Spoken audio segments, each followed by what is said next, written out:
தமிழ் நேயர்களுக்கு அருள்மொழிவர்மனின் அன்பார்ந்த வணக்கங்கள். இன்று நம்முடைய பிளாக் அண்ட் ஒயிட் தமிழ் ஊடகத்தினுடைய ஆசிரியர் மூத்த பத்திரிகையாளர் திரு குபேந்திரன் அவர்கள். வணக்கம் சார். வணக்கம். எப்படி இருக்கீங்க? நல்லா இருக்கேன். தமிழ்நாட்டு அளவில் இப்போ எதிர்க்கட்சி எடப்பாடி பழனிசாமியாக இருக்கட்டும், அம்மையார் பிரேமலதா விஜயகாந்தா இருக்கட்டும், ஆகியோர் பார்த்தீங்கன்னா தமிழ்நாட்டில் சட்டம் ஒழுங்கு சரியில்லை, ஒரே நாளில் 3 அரசியல் படுகொலை நடந்தது அப்படிங்கிற சம்பவத்தை குறிப்பிட்டு தமிழ்நாடா கொலை நாடா அப்படிங்கிற வார்த்தையெல்லாம் பயன்படுத்தி இருக்காங்க. இது திமுக அரசுக்கு ஒரு நெருக்கடியாக, ஒரு கரும்புள்ளியாக மாறிக்கிட்டு இருக்கா? ஏன்னா அவங்க சொல்ற மாதிரி சம்பவங்களும் அரங்கேறாமல் இல்லை. அங்கங்க அதிமுக, நாம் தமிழர் கட்சி, பிஜேபிக்காரங்க, ஒரு கவுன்சிலருடைய கணவர் அப்படின்னு நிறைய பேரை கொலை பண்ணிட்டு தான் வரதை பார்க்க முடிகிறது. இது எப்படி பார்க்குறீங்க நீங்கள் ஓவராலா? கொலை நடப்பது மீடியா வெளிச்சத்தில் அதிகமாக இப்படி எல்லா மக்களையும் போய் பீதி அடைய செய்கிற செய்தி. ஒரு கொலை நடந்தால் உடனே பக்கமாக எழுதுவார்கள். யூடியூப்பில் நம்ம பேசுவோம். அது நிச்சயமாக பக்கத்தில் இருந்தால் இன்னும் பாதிக்க மாதிரி தெரியும். உடனே சிசிடிவி காட்சிகளும் அப்படியே வருது, சரி பண்ணாமலே வருது. எல்லாம் ரைட்டு. எல்லாம் நடந்த பிறகும் நம்ம எதிர்கட்சி அரசியல் செய்வது என்பது வேறு விஷயம். எடப்பாடி பழனிசாமி அவர்கள் சொன்னது, பிரேமலதா விஜயகாந்த் சொன்னது எல்லாம் விட்டுருவோம். நீங்கள் மதுரையில் நாம் தமிழருடைய கட்சியினோட பிடிஆர் சாரோட வீட்டு வாசல் எல்லா சம்பவங்களுக்கும் என்ன நடந்திருக்கு முன்பின் தெரியாமல், அல்லது ஒரு வெற்று வாய் சண்டைக்கு, இல்லை ஏதோ சைக்கிள் தகராறு, பைக் தகராறு, கார் தகராறுல கத்தி தந்து குத்துறாங்களா? சொல்லுங்கள். இல்லை. நீங்கள் கடலூரில் ஒரு வருடத்திற்கு முன்பாக கொலை வழக்கில் சிக்கியவரை அதே கட்சியை சேர்ந்தவர் தான் கொலை செய்ததாக வழக்கு போய் கொண்டிருக்கிறது. சிவகங்கையில் ஏற்கனவே அவர் ஒரு கொலை வழக்கில் சம்பந்தப்பட்டவராக இருந்து கொண்டு அவர் பழி வாங்குறார், பழிக்கு பழி. கன்னியாகுமரியில் நடந்த காங்கிரஸ் கட்சியுடைய பிரமுகர், அதுக்கும் ஏற்கனவே முன்விரோதங்கிறாங்க. அப்போது முன்விரோதம் காரணமாக நடக்கிற கொலைக்கு மாநில அரசு மீது எப்படி குற்றச்சாட்டலாம்? அதாவது கொலை இதோட கடுமையாக சொல்கிறேன் நான். அப்போது முன்விரோத கொலை எல்லார் வீட்டுக்கு முன்னாடி யாருக்கெல்லாம் முன்விரோதம் இருக்குது? அருள்மொழிவர்மனும் குபேந்திரனும் பக்கத்து வீடு, 2 பேர் வீட்லையும் குப்பை தொட்டி வைக்கிறதுல தகராறு. வீட்டிலேருந்து குப்பை இப்படி தள்ளுறாங்க, எங்கள் வீட்டிலேருந்து குப்பை இப்படி தள்ளுறாங்க, சண்டை வருது. அப்போ போலீஸ் போய் கம்ப்ளைண்ட் கொடுக்குறோம்.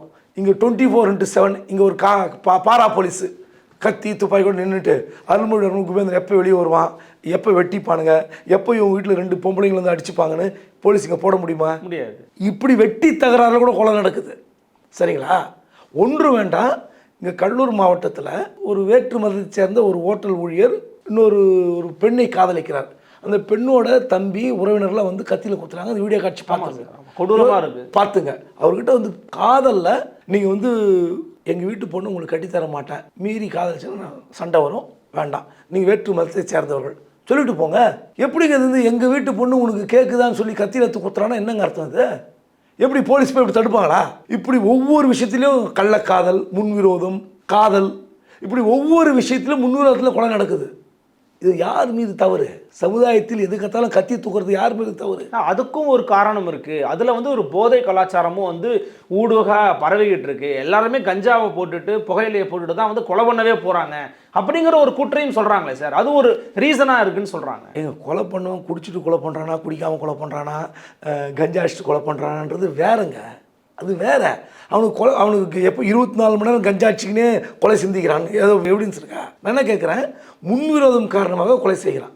நான் தினமலரில் வேலை செய்யும் போது ராயப்பேட்டை ஒயிட் ரோடில் காலையில் 10 மணி சம்பவம் பார்த்தீங்கன்னா 2001, 2, 3 இந்த 3 வருஷத்தில் ஏதோ ஒரு என் நினைவு சரியாக இருந்தால் அது 3 வருஷத்துக்குள்ளே இருக்கும். காலையில் 10 மணி பரபரப்பாக இருக்கிற ஒயிட் ரோடு, இப்போ எக்ஸ்பிரஸ் அவென்யூ ரோடு இருக்குல்ல, சத்தியம் தேட்டருக்கு எதிர்க்க பட்ட பகலில் ஒரு 10-10:15 கழுத்தில் அப்படி குத்தி கிழின்னு ஆட்டுறானுங்க. ஆட்டி இறக்குறான். நான் ஆஃபீஸில் இருக்கிறேன். எங்களுக்கு மவுண்ட் ரோடில் தினமலர் ஆஃபீஸ். அப்படி ஓடி எல்லாம் பார்க்குறோம். ஸ்பாட்டுக்கு பார்த்தா நடு ரோட்டில் விழுந்து கிடக்குறான். மக்கள்லாம் சதுரி ஓடுறாங்க, யாருமே இல்லை. பக்கத்தில் போலீஸ் வருது. D2 அண்ணா சாலை போலீஸ் பாடியை கைப்பற்றி ராயப்பட்டாக்கு போகுது. ஒன்றுமே புரியல. ஒன்று நான் தினமலர் தெரியல, பட்ட பகலில் கத்தியால் குத்தி கழுத்தில் குத்தி அப்படி உருவி ஆட்டி எடுத்திருக்கான். இங்கே இருக்கிற இந்த குரல் வழியா. இது பயங்கரமான கொலை. இறந்தது. மறுநாள் விசாரணையில் அவர் யாருன்னா ஒரு அரசு ஊழியர். அவர் பஸ் விட்டு இறங்கி வராரு சபர்பனில். அவருக்கு என்ன வேலைன்னா, அவர் அந்த ஊரில் இருக்கிற விஷயங்களை பெட்டிஷன் எழுதி போடுவார், புகார் எழுதி கொடுப்பார். அந்த ஊரை பற்றின அங்கே இருக்கிற ரவுடிகளை, அங்கே இருக்கிற அரசியல்வாதிகளை, அங்கே இருக்கிற பிரச்சனைகளை எழுதி கொண்டே போட்டு கொண்டிருக்கார்.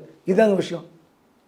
அவர் புகார் எழுதி கொடுப்பதால் மிரட்டப்படுகிறார். அது அந்த ஏற்கனவே வரும்ல அந்த மிரட்டலுக்கெல்லாம். வீட்டில் சொல்கிறாங்க, என்ன அவன் மிரட்டுறான், அவன் மிரட்டுறான்னு.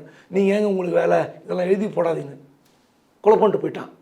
அப்போ யோசித்து பாருங்கள், நம்ம என்ன நினைப்போம்? அப்போ மதுக்கடைகள் அப்போ 10 மணிக்கு திறந்துடுவாங்க. அவன் 10 மணிக்கு குடிச்சிட்டு கொலை பண்ணுறான். சத்தியம் தேட்டருக்கு அந்த பக்கம் பார், டாஸ்மாக் பார், குடிச்சிட்டு கொலை பண்ணான். குடித்து விட்டு குற்றவாளிகள் கொலை பண்ணது வேற. ஆனால் சம்பவம் என்ன? நோக்கம் நோக்கம் என்ன? நீங்கள் திரும்ப திரும்ப நம்ம வந்து என்ன சொல்கிறோம், வந்து எதிர்க்கட்சி தலைவர் சொல்வது அரசியல், எதிர்க்கட்சி பிரேமலதா அவர்கள் சொல்வது அரசியல், தவறு கிடையாது. ஆனால் சமுதாயத்து மீது பயம் எப்படி இருக்கு பாருங்க. மக்களுக்கு போலீஸ் மீது பயம் இருக்கா? சமுதாயத்து மீது பயம் இருக்கா? கத்தி எடுத்து குத்துறான். திருவொற்றியூரில் ஒரு பையனை படிங்கிறாங்க, அந்த அம்மாவையும் தம்பியும் கொலை பண்ணுறான். அப்பா வந்து ஃபாரினில் வேலை செய்யறாங்க, அம்மா லேப் டெக்னீஷியன். நீங்கள் யோசித்து பாருங்கள், பெத்த அம்மாவையும் உடனே கஞ்சா வியாபாரம், பையனை படின்னு சொல்கிறாங்க. அவன் கஞ்சா அடிக்டாக இருக்கலாம், இல்லை வேறு எதுக்கு அடிக்டாக இருக்கலாம். நீங்கள் யோசித்து பாருங்கள் என்ன பண்ணுறது. ஒரு பெண் வந்து இப்போ தற்கொலை செய்து கொண்டிருக்கிறது, ஒரு இன்ஸ்டாகிராமில் ஏதோ பழக்கத்தில் அவன் வந்து மிரட்டுறான், உன்னுடைய படத்தை நான் வந்து மாஃபிங் பண்ணியிருக்கேன்னு. உடனே வந்து அது என்ன தொடர்பு ஏதுன்னே தெரியல, தற்கொலை பண்ணிக்குது. இப்போ நீங்கள் பார்த்தீங்கன்னா ஒவ்வொன்றுத்துக்கும் பின்னாடி ஏதோ ஒரு சம்பவம் இருக்குது, தனிப்பட்ட காரணங்கள் இருக்குது. ஆமாம், அப்படி இருக்கும்போது இந்த கொலைகளும் அரசியல் கொலைகள் இல்லை பொதுமக்களை அச்சுறுத்துகிற கொலைகள் இப்படி நீங்கள் திரும்ப திரும்ப சொன்னீங்கன்னா அது அரசாங்க ஜவாப்தாரி கிடையாது. நான் போய் சப்போர்ட் பண்ணல. ஆனால் போலீஸ் நடவடிக்கை எடுத்தால் என்ன சொல்கிறீங்க? அடுத்து ஆம்ஸ்ட்ராங் படுகொலை வழக்கில் ஒரு ரவுடியை என்கவுண்டர் பண்ணுறாங்க, திருவேங்கடத்தை என்கவுண்டர். அதை எடப்பாடி பாராட்டாரா? என்கவுண்டர் தவறுன்னு தானே சொல்லுவார் தலைவர், சொல்லுவார். எப்படி? நான் கேட்குறேன், அவனை தியாகியா? அவனை பட்ட பகலில் வெட்டுறான்லங்க. ஒரு உயிரை எடுப்பதற்கு இன்னொருத்தர் உரிமை இருக்கா? அப்போ போலீஸுக்கு உரிமை இல்லைன்னு அவர் சொல்றது. போலீஸ்க்கு எப்படி உரிமை இல்லை? யார் சட்டம் ஒழுங்கை காப்பாற்றுவது? யார் சட்டம் ஒழுங்கை காப்பாற்றுறது? காவல்துறை.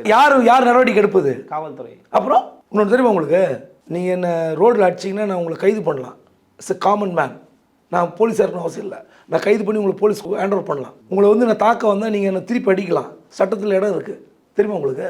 அப்படி இருக்கும்போது போலீஸ் வந்து ஒரு என்கவுண்டர் பண்ணால் நம்ம உடனே பத்திரிகையாளர்களும் மனித உரிமை கமிஷன்களும் எதிர்கட்சி என்ன பண்ணுவோம்? ஐயோயோ என்கவுண்டர் செய்கிறார்கள், போலி என்கவுண்டர்கள். நீங்கள் என்கவுண்டரில் சத்த யாராவது ஒருத்தர் நல்லவன் எனக்கு காட்டுங்க சார். நல்லவனா இல்லைன்றத நல்லவன் யாரும் சொல்லலை சார். அப்போ என்ன எப்படி வந்து சட்டத்தை கையில் எடுக்க முடியும்? அவரை நீங்க குற்றவாளிக்குள்ள நிப்பாட்டி தண்டனை வாங்கி கொடுங்கன்னு தானே சார் சொல்றாங்க. யார் தண்டனை? 6 மாசத்துல ஆற்காடு சுரேஷ் மர்டரில் 6 மாசத்துல வெளியே வந்துட்டான். அந்த கொலை ஆற்காடு சுரேஷ் ஜூன் 23, 2023 ஜூனில் கொலை பண்ணாங்களே, எங்கே இருக்காங்க? எடுத்து கேளுங்க, யாருக்கிட்டே கேளுங்க. என்னாச்சு? போலீஸ் பிடிச்சுமே கொடுக்குறாங்க, கோர்ட்டு விட்டுருது. என்ன பண்ணுறது? இந்த பாருங்க, சென்னை போலீஸ் கமிஷனர் அருண் சொன்னார்ல, அவர்கள் பாணியில் பதில் சொல்லப்படும்னு. உண்மையிலே நான் வர இருக்கிறேன். நான் ஒன்று போலீஸ் சப்போர்ட் பண்ணுறேன், என்கவுண்டர் சப்போர்ட் பண்ணுறது இல்லை. யாரை போலீஸ் என்கவுண்டர் பண்ணுறாங்க? ஆனால் இதே மாதிரி தான் இப்போ அஸ்ராகாருக்கு இருக்கும்போது அவரை பாராட்டின விஷயமே என்னென்னா, அவர் எல்லாரையும் பிடிச்சிருவா, அப்படி எந்த அரசியல் கட்சி தலைவரும் பிடிச்சிருவார், ஆனால் என்கவுண்டர் பண்ண மாட்டார், ஒரு நல்ல அதிகாரி, அஸ்ராகாரத்தை மாற்றிட்டாங்க அப்படின்னு சார் சொன்னாங்க. யார்? ஏன் அரசியல் படுகொலை தடுக்கல? ஏன் தடுக்கல? அவர் அஸ்ராகாருக்கு நல்ல அதிகாரி, அவருக்கு இப்போ உளவுத்துறை இருந்திருக்குது, அவருக்கு இன்புட் வந்திருக்கும், ஏன் தடுக்கல? கொலையை தடுத்துருக்கணும்ல. சம்பவத்தை தடுத்திருந்தா ஓகே. எங்கள் கோர்ட்டில் எக்மோர் கோர்ட் 1996 திமுக ஆட்சி வந்த பிறகு எக்மோர் கோர்ட்டில் உள்ளே வெட்டுறாங்க, ஜட்ஜு முன்னாடி வெட்டுறான். கோர்ட்டு கூண்டில் இருக்கிற ஒரு குற்றவாளி ஒருத்தன் வெட்டுறான். அதில் ஜட்ஜி விட்னஸ் சொன்னாரா? ஜட்ஜி உட்காந்துட்டு இருக்காரு, விட்னஸ் சொல்லிட்டாரா ஜட்ஜு? நீங்கள் நானும் விட்டுருங்க. ஜட்ஜி விட்னஸ் சொன்னாரா? விடுதலை ஆனார்கள். 3 என்கவுண்டர் செய்யப்பட்டார் லைலா காலேஜ்கிட்ட. 3 என்கவுண்டர் திமுக ஆட்சி வந்த உடனே இந்த கொலை சம்பவத்துக்காக 3 என்கவுண்டர். ரவுடிகள் மனோ, கோபால், ஆசை தம்பி, 3 ரவுடிகள். எப்படி அடங்குறது?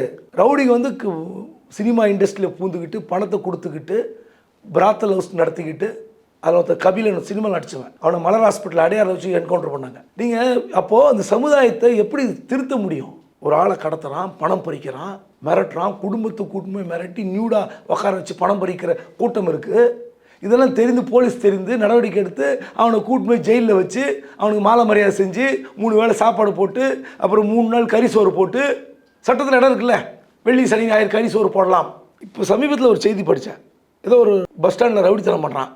ஏன்னு கேட்டால் வெளியே இருக்கிறதுக்கு பிடிக்கல, உள்ளே போனால் நல்லா சொகுசாக இருக்கிறேன் பேட்டி கொடுத்தான், ஒரு 4 நாள் மாடி. அப்போ ரவுடியோட மனநிலை எப்படி இருக்கு பாருங்க. உனக்கு எப்படி ஒரு உயிரை எடுப்பதற்கு உரிமை இல்லையோ, உன் உயிரை பற்றி இன்னொருத்தர் இடத்துல நீ கவலைப்பட வேண்டாம். உடனே வந்து என்னை என்கவுண்டர் பண்ணுவாங்க போய் பெடிஷன், பொண்டாட்டி மூலிமா பெடிஷன் போடுறது இன்னும் நியாயம் அது? நீ காசு கொடுத்தா நீ கூலிப்படியாக மாதிரி இன்னொருத்தனை கொலை பண்ணுறல, அந்த உயிர் மட்டும் நான் அதில் எதில் வந்தது? போலீஸ் வந்து துப்பாக்கி சத்தம் கேட்டால்தான் இந்த ரவுடிகள் கொட்டம் அடங்கும். அதுக்கு எந்த மாற்று கருத்தும் இல்லை. அப்போ எதிர்க்கட்சிகள் வைக்கக்கூடிய குற்றச்சாட்டில் நீங்கள் வந்து அரசியல் இருந்தாலும் அந்த குற்றச்சாட்டை ஆளுங்கட்சி தரப்பு எப்படி எடுத்துக்கணும்னு நினைக்கிறீங்க? இப்போ அமைச்சர் ரகுபதி அவர்கள் விளக்கம் கொடுத்தாங்க. என்ன சொன்னாங்கன்னா, இது எதுவுமே நீங்கள் சொன்ன மாதிரி அந்த வார்த்தை பயன்படுத்தினார், அரசியல் சார்ந்த விவகாரங்கள் கிடையாது, தனிப்பட்ட விவகாரங்களுக்காக பண்ணிக்கிட்டு இருக்காங்க. சிறைகளில் 97% நாங்கள் வந்து சிறைகளில் வந்து குற்றவாளிகளாக இருந்துகிட்டு இருக்காங்க, நாங்கள் அதை கண்காணிச்சு தான் இருக்கிறோம் அப்படிங்கிறாரு. இந்த போதுமான விளக்கம் நினைக்கிறீங்களா? இந்த விளக்கம் குற்றமே இல்லாத சமுதாயம் உலகத்தில் இருக்கா? எனக்கு தெரியல. அப்படி எதுவும் மனிதன் தோன்றிய காலத்திலிருந்து குற்றமில்லாத சமுதாயம் அப்படி கிடையாது. ஸோ குற்றம் செய்வான், அது எந்த எல்லை என்ன அளவுகோல் அது திருத்தப்பட்டு சரி பண்ணலாம். ஆனால் இந்த வன்முறை கலாச்சாரம், ரவுடிசம், அதாவது ஆள் கடத்தல், அப்புறம் வந்து நிதி நிறுவனங்களை குறிவைத்து வசூலித்து கொடுப்பதாக மிரட்டுவது, அந்த ஓனர்களை கடத்தி பணம் பறிப்பது, அப்புறம் பொதுமக்களுக்கு இருக்கிற வீடுகளை வந்து கட்ட பஞ்சாயத்து பண்ணி காலி பண்ணுறேன்னு சொல்லிட்டு அந்த வீட்டை அபகரிக்கிறது, இதெல்லாம் வந்து எப்படி ரவுடிசம் பெறுகிறான்? போலீஸ் தவறு. முதல் தவறு போலீஸ், அவங்கள வளர்த்து விடுறாங்க. எந்த வழக்கிலும் உண்மையான குற்றவாளிகளை சேர்த்து விட்டால் பல பிரச்சனைகள் தீர்ந்துவிடும். அவன் மீது குற்றப்பத்திரிகை தாக்கல் செய்து கோர்ட்டுக்கு போய் அவன் ஜெயிலுக்கு போனான்னா பிரச்சனை கிடையாது. இவங்க வந்து பல 5 குற்றவாளினா ஒரு 3 குற்றவாளினா 2 குற்றவாளி விட்டுருவாங்க. இது போலீஸ் செய்கிற தவறு. அதன் பிறகு மீதி இருக்கிற 3 குற்றவாளியை கோர்ட்டில் வந்து ஆதாரம்னு கோர்ட்டு விட்டுரும். அப்போ யார் தான் கொலை பண்ணாங்க? நான் இப்போ கூட ஒரு சமயத்தில் ஒரு பேட்டியில் சொன்னேன். 20 வருடங்களுக்கு முன்பு ஆரியபுரத்தில் காளியப்ப ஹாஸ்பிட்டல் வாசலில் ஒரு டாக்டர் கொலை செய்யப்பட்டார், நரம்பியல் நிபுணர். பங்காளி சண்டை. அந்த பங்காளி சண்டையில் அவர் கொலை பண்ணுறாங்க. நிலத்தகராறு சுப்ரீம் கோர்ட் வரைக்கும் போய் இந்த கேஸ் வந்து நிற்குது. இப்போ ஹைகோர்ட்டில் அதை விடுதலை செய்யப்பட்டு விட்டார். ஒரு டாக்டர் பங்காளி சண்டைங்க. அப்போ நான் தான் கேட்குறேன், அப்போ அது யாருமே அதில் லேடிஸ்லாம் கூட இன்வால்வ்டு. அப்போ யோசித்து பாருங்கள். அப்போ வந்து அவங்களுக்கு ஆயுள் தண்டனை கிடைக்காம அப்போ பார்க்குற அந்த பாதிக்கப்பட்ட டாக்டர் குடும்பம் என்ன நினைக்கும்? ஏன்னா இப்போ நம்ம ஒன்றும் நீதி கிடைக்காம போயிடுச்சு. அப்போ என்ன அர்த்தம்? எப்படி புரிஞ்சுக்கிறது? எவிடன்ஸ் இல்லை, ஆதாரம். அங்கே சிசிடிவி ஃபுட்டேஜில் இருந்தது 20 வருடங்களுக்கு முன்பு ஹாஸ்பிட்டல். அப்போ நீங்கள் யாரை குற்றம் சொல்வீங்க? இந்த ரவுடிகள் விஷயத்தில் போலீஸார் துணிந்து நடவடிக்கை எடுக்கணும். ஆரம்பத்திலே கிள்ளி எறிய வேண்டும். 1. 2வது, போலீஸும் கோர்ட்டும் ரயில் தண்டவாளம் போல் இணைந்து செயல்படணும்.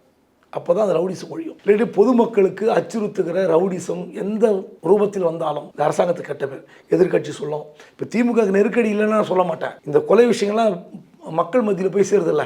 எடுபடுதான்னு கேட்குறேன். எதிர்கட்சிகளுடைய குரல் மக்கள் மத்தியில் எடுபடுகிறதான்னு கேட்குறேன். நிச்சயமாக எடுபடும். எடுபடாமல் இருக்காது.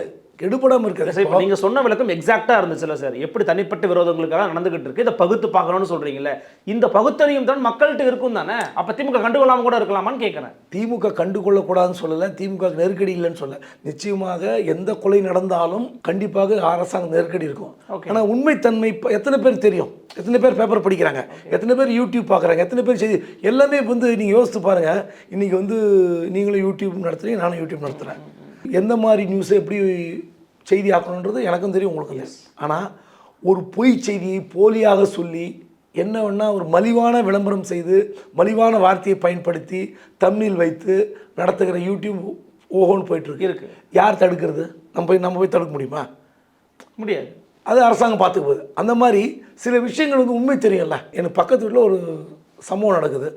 அந்த சம்பவத்தின் உண்மை தெரியும், எனக்கு தெரியும்ல. கலவரம் என்ன, சண்டை நடந்தது, ஏன்னு வந்து அந்த கலவரத்தில் பின்னாடி உண்மைத்தன்மைன்னு எனக்கு தெரியும்.